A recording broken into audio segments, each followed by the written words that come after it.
I myself, with so much of experience, lost money in real estate too. I'm going to share a couple of episodes of how I lost that money so that people, at least they know, and then they can be aware of things that you learn and you keep moving on. Yeah. There was news about this guy who did a syndication in Texas. He collected money from about 300 people. He syndicated it. He's been doing apartment complexes for many years.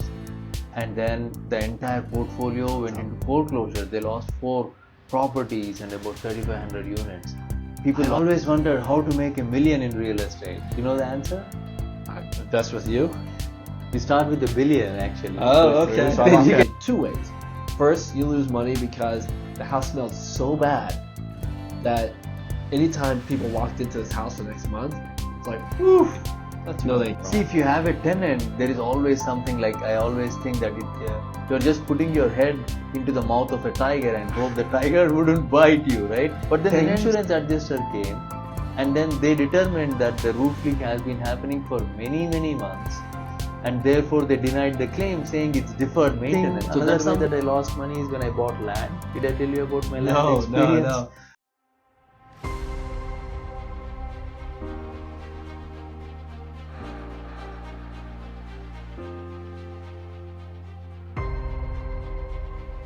Alright, Kenny, thank you for being on the show one more time. I always wondered how to make $1 million in real estate. You know the answer? That's with you? You start with $1 billion actually. Oh, okay. Then you can come down to $1 million. There was news about this guy who did a syndication in Texas.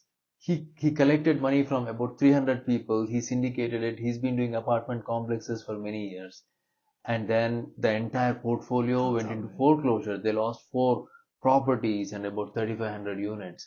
People lost a lot of money. So when you hear from a lot of different sources that, hey, in real estate, it always goes up, you always make money, you have to take it with a sweet pill, because I myself, with so much of experience, lost money in real estate too. I'm going to share a couple of episodes of how I lost that money so that people, at least they know, and then they can be aware of things that you learn and you keep moving on. Yeah. Did you ever lose money in real estate? Yeah, so I was a syndicator in Texas and I lost 4 properties that were foreclosed on. Oh, okay. No, I wish I have lost money in real estate, not from selling houses, but from tenant damage. I had some college kids that left in Arizona August. When they moved out, they left all their meat in the freezer, and I was out of town for 2 weeks, and I came back and it thawed all the way through. So I lost money 2 ways. First, you lose money because the house smelled so bad that anytime people walked into this house for the next month, it's like, whew, no thank you. So I lost vacancy money in there. That cost me 1 month of rent, so $2,000. And then I had to buy a new refrigerator. I was trying to be a good landlord and cleaning that thing, and I told them I was going to charge for my time for it. They said no thank you. Therefore I said, all right, I'm just going to buy a new refrigerator. Ended up going over their security deposit, so I lost some money on that one. But those are 2 biggest ways I've lost money in real estate. Not too bad overall. See, if you have a tenant, there is always something like, I always think that you're just putting your head into the mouth of a tiger and hope the tiger wouldn't bite you, right? Tenants always work in a different level. They don't own the house. They're just trying to live there. And then they optionally choose to selectively give you opinion if something is working or not. I had a big tenant damage wherein the roof was leaking, and then they never used that room, and the roof just basically started to drip and it started to leak, and the tenant never told me that the roof was leaking. And then they left. I saw the roof and I asked them, when is it leaking? They said, oh, we never noticed the leak. And they left. Then within 14 days I had to give them the deposit back, and I just couldn't collect because they're with Section 8.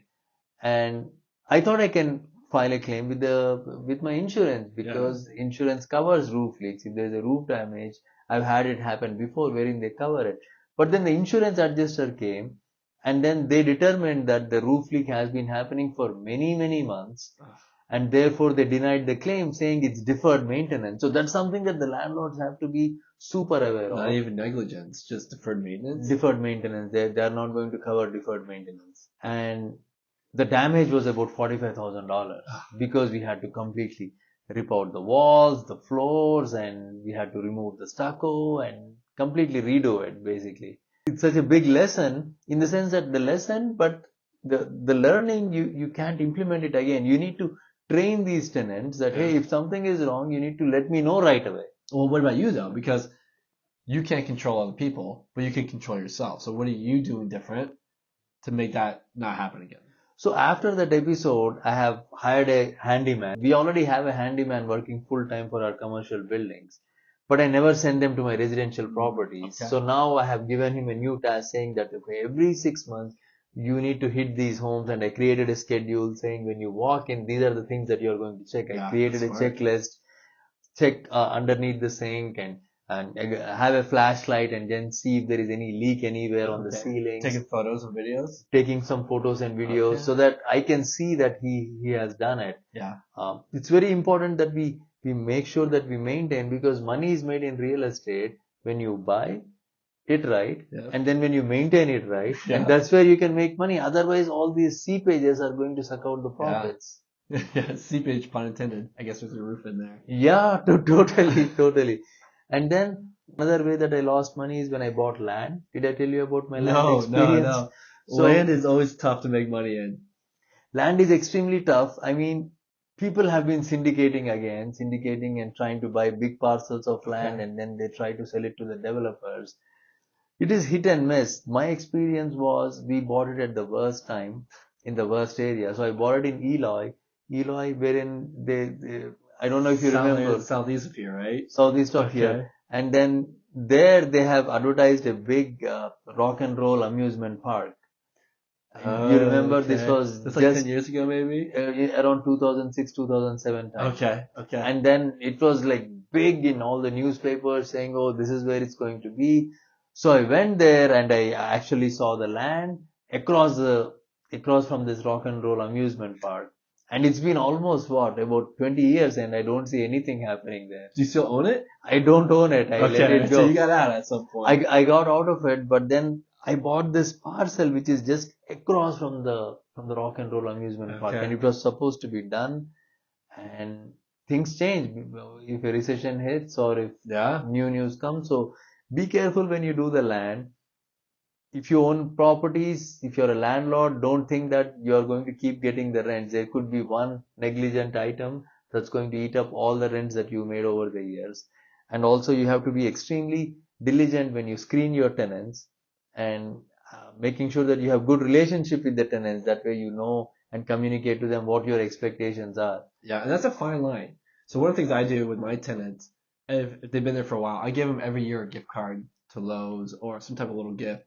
And I try to, maybe not every year, but if I give them like a $50 Amazon Lowe's Home Depot gift card, that's to say like take care of the small things, and they'll treat it like their own home all of a sudden. And I think that's the important thing is I try to find people like they want to take care of it like it's their own home and not just leave it on the roof. Yes. Situation. Yes. Good feedback. If you had any experiences like this, leave it in the comments. We'd like to talk about those. Okay. And if you know any good roofers. Yes. That's a good one. Thank you.